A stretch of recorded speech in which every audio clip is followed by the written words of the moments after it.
고맙습니다. 고맙습니다. 고맙습니다. 광주 촛불과 함께 연대하기 위해서 왔습니다.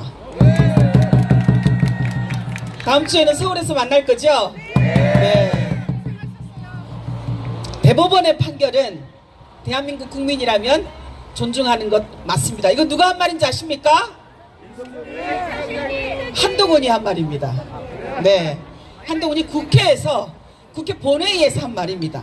대법원의 판결은 대한민국 국민이면 존중하는 거 맞습니다. 그런데 지금 그 대법원의 판결을 어기는 사람이 누굽니까? 맞습니다. 대통령이, 정부가 대법원의 판결을 어기면서 어떻게 국민 보고 사법부의 판결을 지키라고 이야기할 수 있겠습니까? 그쵸 여러분? 2018년 대한민국 대법원은 일본 전범 기업에게 강제동원 피해자들에게 배상하라 판결했습니다. 그 판결의 의미는 65년 한일협정으로도 강제동원 피해자들의 불법적인 인권 침해 문제는 해결되지 않았다라는 것을 판시했고, 따라서 한국 정부는 외교적 보호권을 행사해야 한다라는 것이었습니다.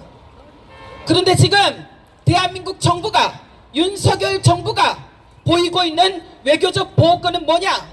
피해자를 무시하고 가해자의 편에 서서 가해자를 대신해서 문제를 해결하겠다라고 하는 것입니다. 그게 가능한가요? 피해자를 무시하고 하는 것이 맞나요? 아닙니다. 더군다나 일본 정부는, 일본 전범 기업들은 그동안 강제동원 피해자들에게 단 한 번도 사죄한 적 없습니다.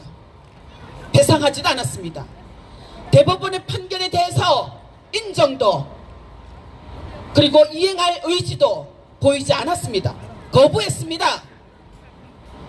그런데 대한민국 기업들에게 돈을 모금해서 피해자들에게 배상한다? 제3자가 대변제한다? 그건 말이 됩니까? 더군다나 피해자들은, 원고들은 동의하지 않았습니다. 법률적으로 성사가 되지 않는 거죠. 그죠 변호사님? 네. 그것을 가지고 지금 대한민국 정부는, 윤석열 정부는 대승적 결단이다 라고 이야기합니다. 굴욕 참사입니다 여러분. 그쵸? 누구들은 그렇게 얘기합니다. 을사늑약과 같은 것이다. 2015년 12월 28일 박근혜 정부는 일본군 위안부 문제에 대해서 피해자들을 무시하고 일본 정부와 합의했습니다. 그리고 발표했습니다. 그것으로 다시는 위안부 문제를 제기하지 않겠다라고 약속을 했어요. 이것으로 최종적이고 불가역적인 해결이다, 소녀상도 철거하겠다라고 만천하에 기자회견을 통해서 약속했습니다. 그런데 그거 누가 무너뜨렸습니까 여러분? 그 합의 누가 파기시켰습니까? 바로 우리가, 그죠? 피해자들이, 촛불이 그거 파기했습니다. 믿어지지 않죠? 합의가 발표된 다음 직후부터 대학생들은 거리에서 소녀상을 지키기 위해서 밤샘을 했고요. 피해자들은 담요를 둘러쓰고 거리에 앉았습니다. 지금 양금덕 할머니 모습과 똑같습니다. 역사를 지키기 위해서, 우리 민족의 주권을 바로 세우기 위해서, 다시는 이 땅에 그와 같은 굴욕적인 역사가 반복되지 않기 위해서라도 가해자가 철저하게 반성하고 사죄하고 배상하는 그런 역사를 만들어야 한다라는 결단과 의지로 거리에 앉았습니다. 김복동 할머니께서는 수술 후에 바로 일주일도 되지 않은 몸으로 거리에 앉아서 그 10억 엔으로 세운 화해치유재단을 해산하라 시위를 했습니다. 문재인 대통령이 화해치유재단 해산하겠다라고 발표를 했는데 피해자가 이렇게 얘기합니다. 우리 김복동 할머니, 와르르 와르르 무너져야 내가 믿지. 결국 여러분 어떻게 되었습니까? 화해치유재단은 법적으로 완전히 청산되었습니다. 누가 만들었습니까? 우리 국민들이 만들었죠? 우리 촛불이 만들었습니다. 자, 윤석열 정부가 저질러 놓은 이 굴욕적인 역사, 또 누가 바로 잡아야 되겠습니까? 그렇죠. 참 힘듭니다. 그동안 역사를 보니 권력자들이 정부가 만들어 놓은 굴욕의 역사를 국민들이 그거 바로 세우느라고 시간도 많이 쓰고 또 너무나 많은 에너지들을 쏟았습니다.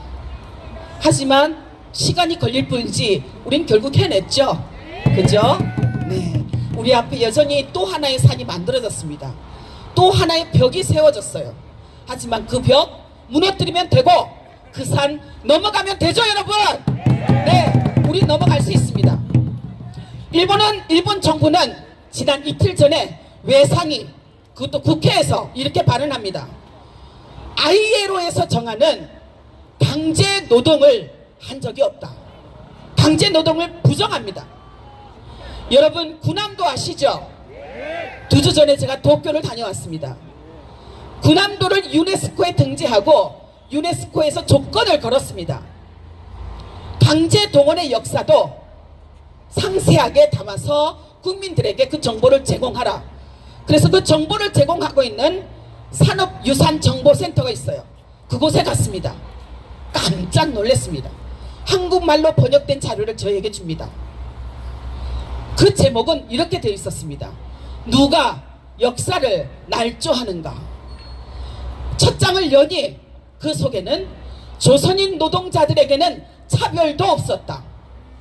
조선인 노동자들도 그 당시에는 일본 국민과 똑같았기 때문에 임금도 제대로 줬다. 강제 노역을 당했고 차별당했다라고 말하는 그 조선인 노동자들, 증언자들, 우리의 할아버지들이 역사를 날조한다고 그렇게 공격을 하고 있었습니다. 여러분, 누가 역사를 날조합니까? 바로 일본 정부죠. 맞습니다. 지난 1월 31일 유엔에서는 특별한 회의가 열렸습니다. 일본 정부에 대한 인권 보고서를 검토하는 UPR 절차 회의에서 일본 정부가 또 이렇게 얘기합니다. 강제 동원하지 않았다. 강제 노역시키지 않았다, 여러분. 한국 정부도 그거 알고 있었습니다, 여러분. 유엔에서 일본 정부가 그렇게 발언했던 거 알고 있었어요. 그게 1월 31일이었습니다. 그리고 그 이후에 이러한 굴욕적인 참사를 저지른 것입니다, 여러분. 국민들이 모를 줄 알았을 것입니다. 우리는 두 눈 부릅뜨고 귀 활짝 열고 이 역사가 잘못되어 가는 것, 역행하는 것, 그거 지켜보고 바로 잡을 수 있는 그런 힘이 있다라는 것, 지금 윤석열 정부에게 우리가 보여줘야 되겠죠. 자, 제가 함께 외치면, 저 아직 발언이 끝난 건 아니고요. 중간에 한번 외쳐보면 여러분들이 뒤에만 한번 따라해 주시기 바랍니다. 윤석열 정부는 굴욕 참사 즉각 사죄하라. 일본 정부는 강제동원 왜곡 역사 즉각 중단하라. 네. 왜 이런 일이 일어날까요? 앞서도 말씀을 하셨죠.